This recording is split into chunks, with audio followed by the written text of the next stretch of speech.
Hello guys, welcome to our channel. This is our new video.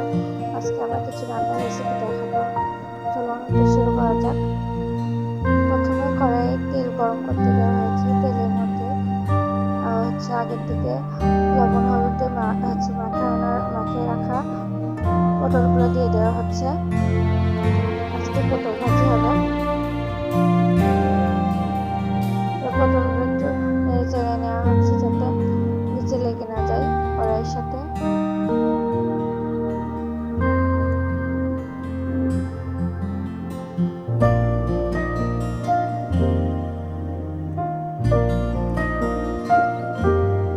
আমাদের পটল ভাজি complete. ভাজিটা তুলে নিতে হবে। দুদিকে ভালোভাবে নিয়ে নিতে হবে যাতে দুই সাইডে সমানভাবে ভাজা হয়।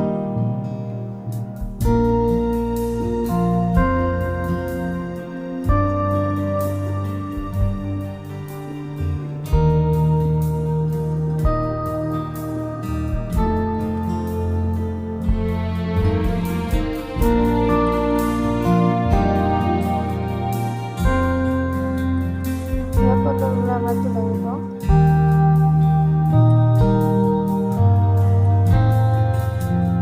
আমরা আবার কিছু তেল গরম করতে দিয়ে কিছু চিংড়ি মাছ দিয়ে দিলাম।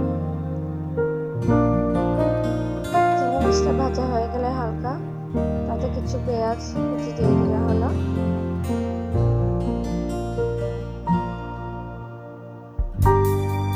পেঁয়াজ আর চিংড়ি মাছ ভালোভাবে তেলের সঙ্গে মাখিয়ে নিতে হবে যাতে একদম লাল হয়ে যায়। হালকা বাদামি বাদামি হয়ে গেলে আমরা এটা নামিয়ে নেব।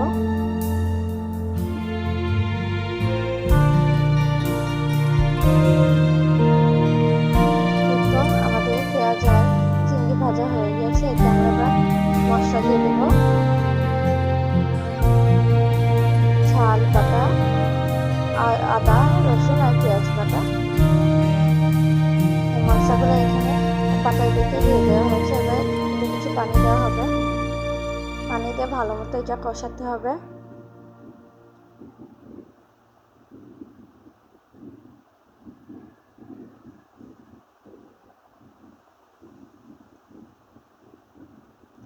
মশলা যত বেশি কষানো হবে তত স্বাদ আসবে।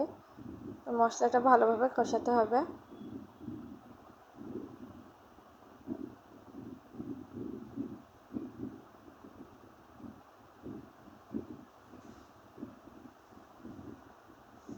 মশলাটা কষানো হয়ে গেছে। এবার কষানো মশলার ভিতর আগের থেকে ভেজে রাখা পটলগুলো দিয়ে দিতে হবে।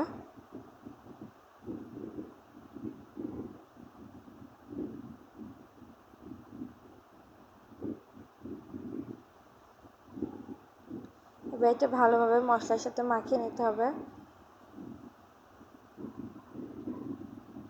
একটু পানি দিয়ে এটা আবার কিছুক্ষণ কষাতে হবে।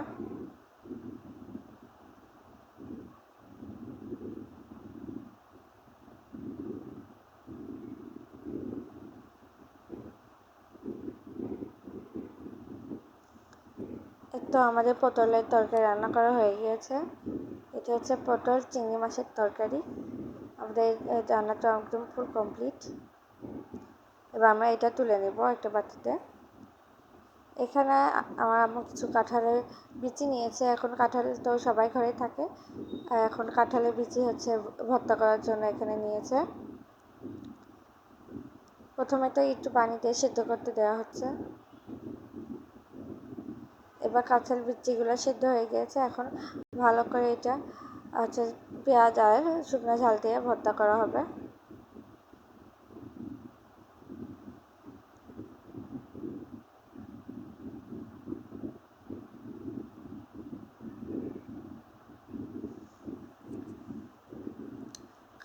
কাঁঠাল যেমন খেতে খুব মজা, যেমন কাঁঠালের বিচি ভর্তা অনেক মজা হয়। আপনারা কোনো সময় বাসায় চেষ্টা করে দেখতে পারেন। এটা খেতে সত্যি অনেক মজা গরম ভাতের সাথে। এটা আমাদের কাঁঠালের বিচি ভর্তা হয়ে গেছে। সম্পূর্ণটা কমপ্লিট আমাদের রান্না। এখন